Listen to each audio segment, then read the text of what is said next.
Hello and welcome to my channel, I Win to Lose Gaming. Here's a quick guide that still covers everything you need to know about Dr. Ratio.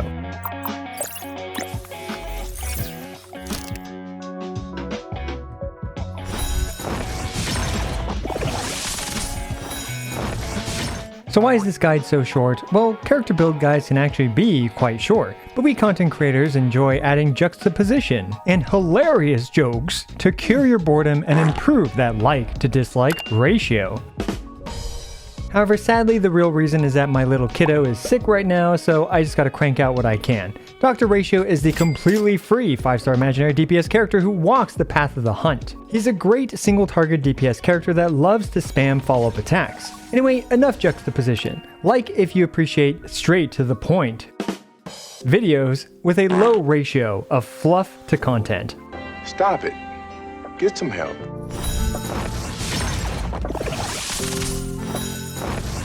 Dr. Ratio's kit is reasonably straightforward. His basic attack is largely unremarkable and shouldn't be used when possible.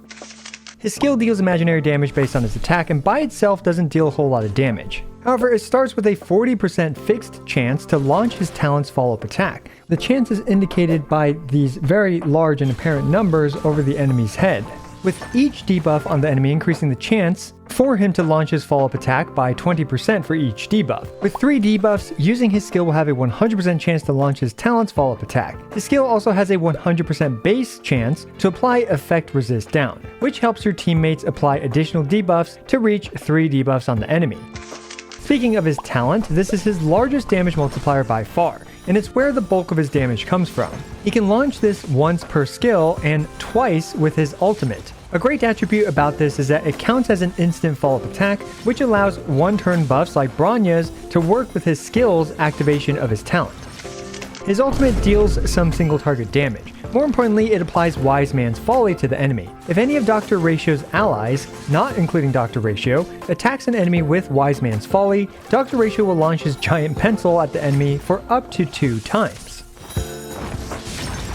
Dr. Ratio has a couple major traces that improve his damage output significantly. His major trace, Summation. Whenever Dr. Ratio uses his skill, he gains crit rate and crit damage for each debuff on the enemy that he used his skill on. What's great about this is that it buffs Dr. Ratio for the remainder of the fight, and it stacks up to 6 times. By 6 stacks, he gains 15% crit rate and 30% crit damage. His next major trace, Deduction. If the target has 3 or more debuffs, Dr. Ratio gains 10% bonus damage for each debuff, up to 5 debuffs on the enemy, aka up to 50% bonus damage. And for his rotation, you just want to spam his skill as much as possible. However, he hugely benefits from having 3 debuffs on the enemy, as having a 100% chance to launch his follow-up attack is much better than just having a 40% chance with 0 debuffs on the enemy. After using his ultimate, his ally should also attack that enemy twice. For his talent priority, level up his talent as much as possible to maximize his follow-up attack damage, then level up his skill and ultimate. From his traces, he also gains 28% attack, 12% crit rate, and 12.5% defense.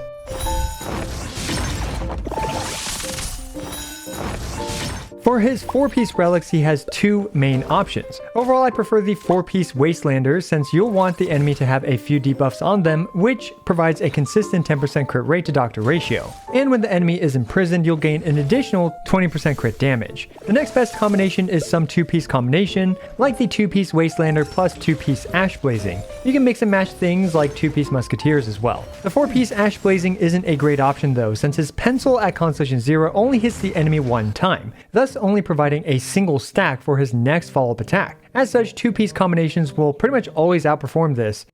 For his 2-piece set bonus, the Inert Salsodo is his simplest and straight to the pointest option. Glamoth is good if you have the stats for it, and the Space Sailing Station is a perfectly reasonable alternative and a close 3rd place option. For his stats, it's just the usual crit body, speed boots, imaginary sphere, and attack percent rope. However, an attack percent spear is great too depending on the supports he's utilizing, like for example if he has Ranmai on his team, she provides a ton of bonus damage, which means attack percent sphere will do very well.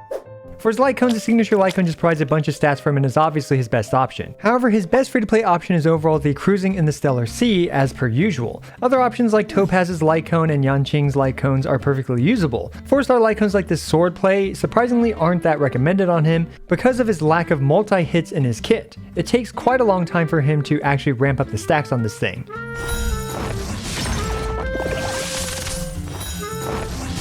Let's quickly talk about his Eidolons and pull priority. Personally, I recommend going for his Light Cone before going for any of his Eidolons.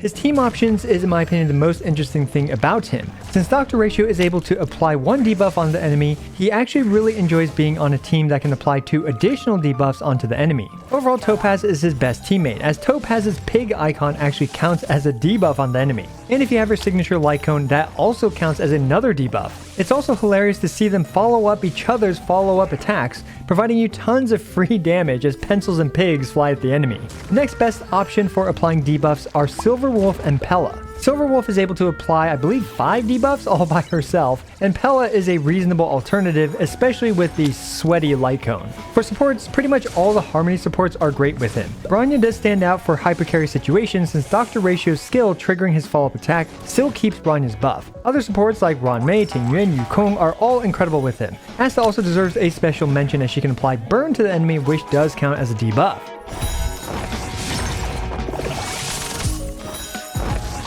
Admittingly, Dr. Ratio isn't spectacular for the new game mode Pure Fiction, since he is a single target DPS character. However, he is very good in the Memory of Chaos, especially against imaginary weak enemies if you don't already have Dan Heng and Baibudu Lune. So there you go, a quick and straight to the point guide on Dr. Ratio. I'm sorry I couldn't fill this with as many quips and puns to make this video as hilarious as, my other videos, I guess. No, my videos aren't funny. Also, do let me know what you think about this type of shorter content that's more condensed, and like this video if you like this format. As always, I appreciate every single one of you. This is I Went to Lose, signing out.